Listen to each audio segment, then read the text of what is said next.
Topics in Autism, 2nd edition. Siblings of Children with Autism, A Guide for Families, by Sandra L. Harris, PhD, and Beth A. Glassberg, PhD. My parents gave me this book when I was about 7 years old. Yep, I was in 3rd grade reading a book written by not one, but 2 people with doctorate degrees. If that doesn't set a kid up for a career in academia, I frankly don't know what will.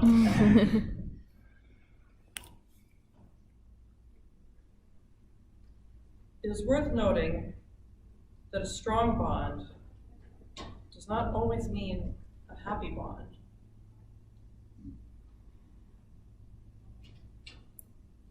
Am I allowed to say that? We all know how it goes when you're trying to make a new friend. You start off with the surface level questions. When you're 5, it's what's your favorite color, or in my case, who's your favorite Pokemon? Me out for the win, by the way. When you're 10, it's always them asking if they can borrow your pencil, never the other way around. When you're 20, where do you go to school? As you get older, where do you work? But then we try to dive a little deeper. Not too much, but just enough to see if we can relate to this person at all. And so we ask what seems like a simple enough question. Do you have any siblings? I have one older sister. She's 24. College really wasn't her thing. She didn't do that for very long, but she works full-time at a law firm. Yeah, she's been there for about 2 years now. She does data entry and e-filing. Here's where the confusion starts. Law firm, cool. 2 years, cool. Data entry and e-filing, okay. But the innocently confused question on. Well, you see, my sister has Asperger's syndrome, which is a type of autism. So she really struggles with social cues and body language. But she's gotten a lot better since we were kids. Once she got diagnosed, we started going to plays as a family, and since they overact everything, that not only helped her, she also became incredibly smart about musicals. They're absolutely one of her things. She can tell you every little detail about Broadway.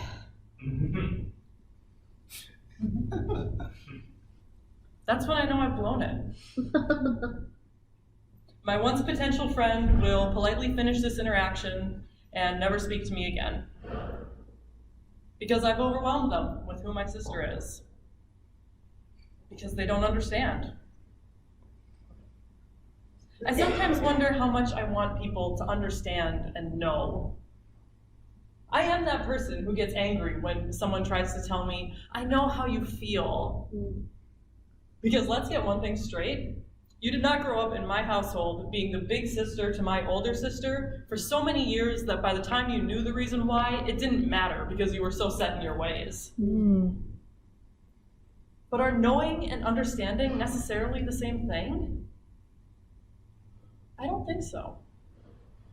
And here's why. Because when I was doing group therapy, I asked my group mates to never try to comfort me with the words, I know how you feel. But when one of my group mates asked if it was okay to say, I understand, I just about burst into tears. Yes, please, understand where I'm coming from. Even if you don't know how I feel, that doesn't mean you can't understand pain. It's okay to understand without having to know.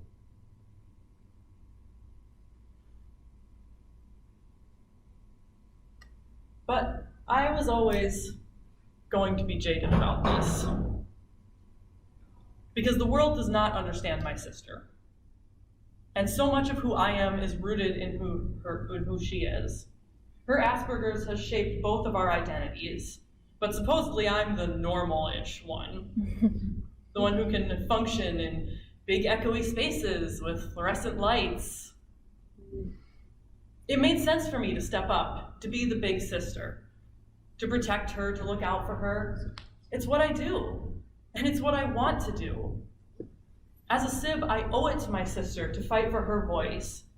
In fact, the Sibling Leadership Network, an organization to which I belong, even says in their mission statement that our goal is to advocate with our brothers and sisters for the needs of the entire family.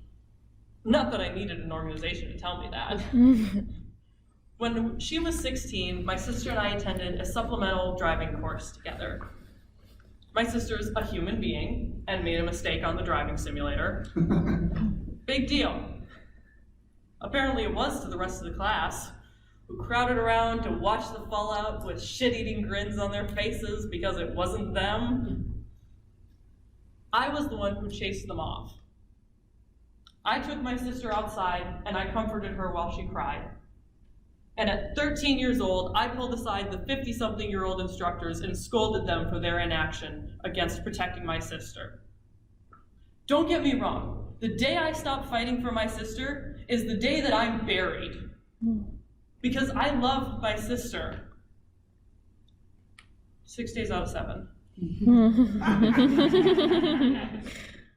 But that's normal, right? And the dips in our relationship have become less frequent, and all siblings fight, so it's okay for me to have days that I want to be selfish. By that point, I understood that my needs mattered. Sib Shop, a wonderful program started by Don Meyer, had taught me that it was okay for me to be a human being who's also a sib, not just a sib 24/7, 365. I didn't have to be invisible. I didn't have to be perfect. My needs mattered just as much as hers did. And yet, I was 13. Taking a course to build on your pre-existing driving skills. I didn't want to drive at 13. Hell, I didn't want to drive at 16. But my parents paid for me to take that course along with my sister. And it's a good thing that they did, because if I hadn't been there when she had her meltdown, it's worth noting that a strong bond does not always mean a happy one. My mom doesn't want me to talk about this part where everything is not sunshine and Santa Claus. Everything is not coming up roses, and not just because no one in my family can sing like Ethel Merman in Gypsy. But the truth is, I'm not giving this performance for my mom. And I'm actually not giving it for my sister either. Is that okay for me to say? Or is that too much about me? Can I admit that my sister can be a real bitch sometimes? As long as I admit that I am too? No, you're right, I shouldn't. Because she can't help it. It's not her fault. I don't blame her, and it's fine. You know what? She needs more attention, she needs more focus. It's okay. I'll be invisible, I'll be perfect. You don't have to worry about me. And I know you've told me that you don't want me to be invisible, but it's for the best. And you know what, it's okay, I won't be invisible all the time, because when she needs me, I'll still step up. That's what I do. That's what we do. And that's why it's okay for me to be up here talking about how difficult it can be. Because I'm not doing this for my mom or my sister or even for myself. I'm doing it for other sibs. Because the Lord knows that we are not allowed to complain. And we need to. Last fall, I gave a presentation in one of my classes about the difficulties of being a sib. And I found 2 girls in my class who had never interacted with another person as a sib in their lives. Girls in their 20s, almost finished with their undergraduate degrees.